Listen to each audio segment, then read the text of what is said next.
सोचिए रात के 2 बजे सब सो रहे हैं, घर में बिल्कुल सन्नाटा है और अचानक एक के बाद एक 7 लोगों की हत्या हो जाती है।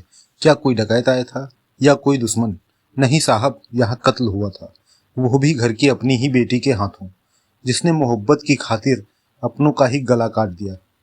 नमस्कार मित्रों, मेरा नाम है विनीत कुमार और आप देख रहे हैं क्राइम ट्यूब हिंदी। मित्रों, आज हम जिस केस की बात करने जा रहे हैं, 2008 में इस केस ने पूरे देश में हड़कंप मचा दिया था। लोग सोचने पर मजबूर हो गए थे कि एक लड़की ऐसा कैसे कर सकती है, अपने ही पूरे परिवार की हत्या कर दी। तो चलिए आज की इस कहानी में जानते हैं कि आखिर ऐसा क्या हुआ था जिसकी वजह से उसने ऐसा कदम उठाया। मित्रों, आगे बढ़ने से पहले आपसे गुजारिश है कि अगर आप हमारे चैनल पर नए हैं तो चैनल को सब्सक्राइब करके हमारा उत्साहवर्धन जरूर करें। तो चलिए शुरू करते हैं। मित्रों, उत्तर प्रदेश के अमरोहा जिले का एक गांव है बावनखेड़ी। यहाँ रहती थी शबनम। गांव की इज्जत थी वो, पढ़ाई में तेज, स्वभाव में सीधी, इंग्लिश और भूगोल में 2-2 मास्टर्स डिग्री भी ले रखी थी। एक दिन उसका दिल ऐसे लड़के पे आ गया जो ज़्यादा पढ़ा लिखा नहीं था और एक लकड़ी की फैक्ट्री में काम करता था। नाम था सलीम। दोनों के बीच प्यार की शुरुआत हो गई और दोनों चोरी छिपे मिलने लगे। शबनम के परिवार को जब इस रिश्ते का पता चला तो जैसे भूचाल आ गया। कहाँ पढ़ी लिखी शबनम और ये एक अशिक्षित लड़का, ये हमारी लड़की के काबिल नहीं है। बस यहीं से शबनम के दिल में परिवार वालों के प्रति बगावत की आग लग गई। वह सलीम के प्यार में इस कदर अंधी हो गई थी कि अपने ही परिवार वालों की हत्या की साजिश रचने लगी।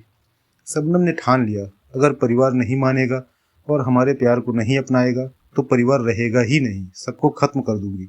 एक रात जब घर के सारे लोग सोने जाने वाले थे, उसने चाय बनाई और उसमें डाइजेपाम नाम की नींद की गोली मिला दी, जिससे पूरा परिवार एक साथ ही बेहोश हो जाए।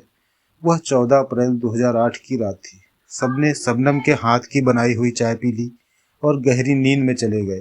फिर आधी रात को प्लानिंग के अनुसार सलीम घर आया। वह अपने साथ एक तेज धार वाली कुल्हाड़ी भी साथ लाया था और फिर दोनों ने मिलकर एक एक करके सभी 7 लोगों को मार डाला।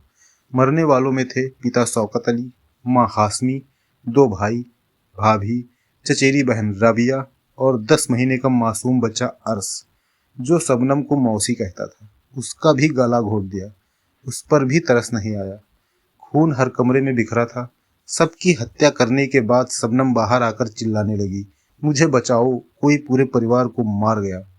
पुलिस आई। पुलिस के सामने शबनम ने खुद को पीड़िता जताया, लेकिन पुलिस वालों को कुछ चीजें खटकने लगी, जिसकी वजह से वह शबनम की बताई हुई कहानी पर विश्वास नहीं कर पा रहे थे।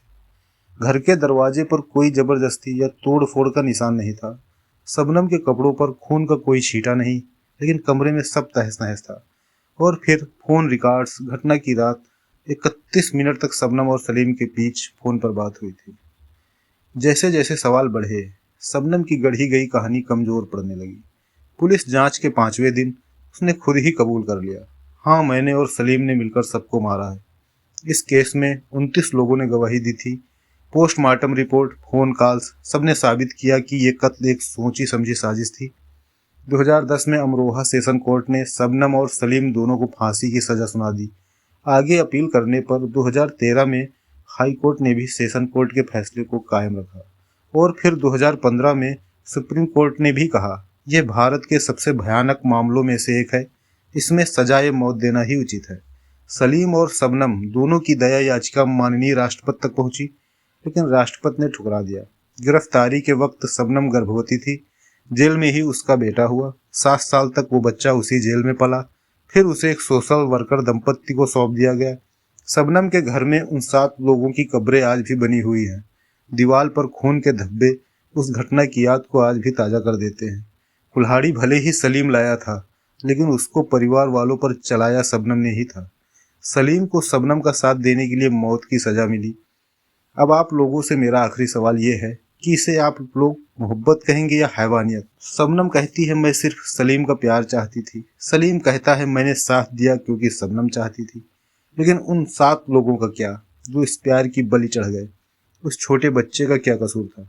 ये सिर्फ एक मर्डर स्टोरी नहीं है, ये मोहब्बत के नाम पर लिखी गई एक बर्बर किताब है, जिसके हर पन्ने पर लिखा है, अगर प्यार बन जाए जिद तो तबाही निश्चित है।